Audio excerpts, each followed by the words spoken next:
ரம்யா அவங்க கிட்ட ரீசெண்டா நிறைய பேட்டி எடுத்திருக்காங்க. அந்த பேட்டியில அவங்க வெளிப்படையா பல விஷயங்கள பேசியிருக்காங்க. அதுல கானா வினோத் அவர் பெண்களை தவறா தொடுறாருனால வீடியோ பரவிட்டு இருக்கல்ல, அதுக்கு நீங்க என்ன நினைக்கிறீங்க அப்படிங்கிற மாதிரி கேள்விகள் எல்லாம் கேட்டதுக்கு என்ன பதில் கொடுத்திருக்காங்கன்னு வாங்க பார்க்கலாம். பிக் பாஸ் நிகழ்ச்சி 70 நாட்களை கடந்து ஒளிபரப்பாகிட்டு இருக்கு. இந்த நிகழ்ச்சியில டைட்டில் வின்னர் யாருன்னு சொல்ற மாதிரி யாருமே இல்ல. சொல்ல போனா யாருமே அந்த அளவுக்கு நல்லா விளையாடல. இந்த நிலையில கடந்த வாரம் பிக் பாஸ் வீட்டுல இருந்து ரம்யா டபுள் எவிக்ஷன்ல வெளியே வந்தாங்க. பிக் பாஸ் மேடிக்கு வந்த ரம்யா கனிய பார்த்து பச்சையா நடிக்காத அப்படின்னு சொன்னது பெரிய சர்ச்சையை ஏற்படுத்தி இருக்கு. ரம்யா அவங்க ஏன் கனி அவங்கள பார்த்து இப்படியெல்லாம் பேசினாங்க அப்படிங்கிற மாதிரி கேள்விகள் எல்லாம் கேட்டாங்க.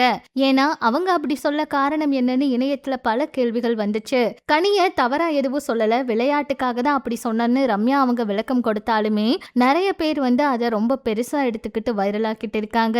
இந்த நிலையில கானா வினோத் அவரு ரம்யா அவங்கள அதாவது அவங்களுக்கு பிடிக்காத மாதிரி தொட்டது தொடர்பான சர்ச்சை ரொம்பவே அதிகமாச்சு. அதுக்கும் விளக்கம் கொடுத்திருக்காங்க. கானா வினோத் அவர் எனக்கு சொந்த அண்ணன் மாதிரி, அவர் பொண்ணுகளை எல்லாம் அப்படியெல்லாம் தொட கிடையாது, அவருக்குன்னு ஒரு பேர் இருக்கு, அதை கெடுக்க வேண்டான்னு நான் நினைக்கிறேன். அவர் என்னைக்குமே என்ன தப்பா தொட்டதும் கிடையாது, பேசினதும் இல்ல. ஒருத்தர் நம்ம தொடும்போது நமக்கு தெரியும் அவங்க எந்த மாதிரி நோக்கத்துல நம்மள தொடுறாங்கன்னு. பொதுவா பேட் டச் அப்படின்னா சீக்கிரமா நம்மளுக்கு தெரிஞ்சிரும், அது எல்லாருக்குமே தெரிஞ்சிரும். சீக்கிரமா நம்ம அங்கிருந்து விலகி வந்துருவோம். நான் அந்த நபரை தவிர்த்திடுவேன். அது மாதிரி தான் கானா வினோத் அவரு அப்படியெல்லாம் கிடையாது.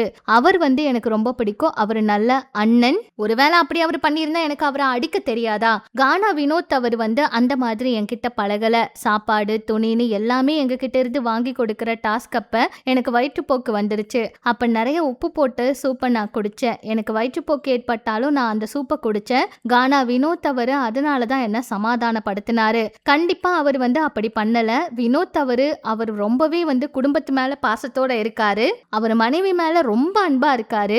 வீட்டுக்குள்ள நிறைய முறை அவங்கள பத்தி பேசி இருக்காரு. ரொம்ப சந்தோஷமான குடும்பத்தோட இருக்கிற ஒருத்தரை பத்தி எதுக்காக இப்படி எல்லாம் தப்பா பேசணும், அந்த மாதிரி எல்லாம் ஒருத்தரை தப்பா பேசக்கூடாது, அவர் ரொம்ப நல்ல மனிதர் அப்படிங்கிற மாதிரி ரம்யா அவங்க விளக்கம் கொடுத்திருக்காங்க. ஏற்கனவே கானா வினோத் அவர் தான் ஜெயிக்கணும்னு சொல்லிட்டு இருக்கவங்க மத்தியில இப்ப இந்த வீடியோ வைரல் ஆயிட்டு இருக்கு. வினோத் அவருக்கு சப்போர்ட்டும் அதிகமாயிட்டு இருக்கு. அவர் கண்டிப்பா ஜெயிப்பாரா, என்ன நடக்க போகுதுன்னு பொறுத்து இருந்துதான் பார்க்கணும். ஆனா வீட்டுக்குள்ள இருக்கிற நிறைய பேருக்கு வினோத் அவர் பரவாயில்ல அப்படின்னு எல்லாம் கூட வினோத் அவருக்கு சப்போர்ட்டா நிறைய கருத்துக்கள் வந்துட்டு இருக்கு.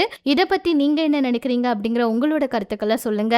வெளியே வந்த ரம்யா அவங்க நிறைய பேட்டி எல்லாம் கொடுத்திருந்தாங்க. அதுல இந்த பேட்டி வைரல் ஆயிட்டு இருக்கு. இதை பற்றி உங்களோட கருத்துக்களை சொல்லுங்க. இன்னும் பிக் பாஸ் அப்டேட் தெரிஞ்சுக்க நம்ம சேனல் கூட இணைஞ்சிருங்க.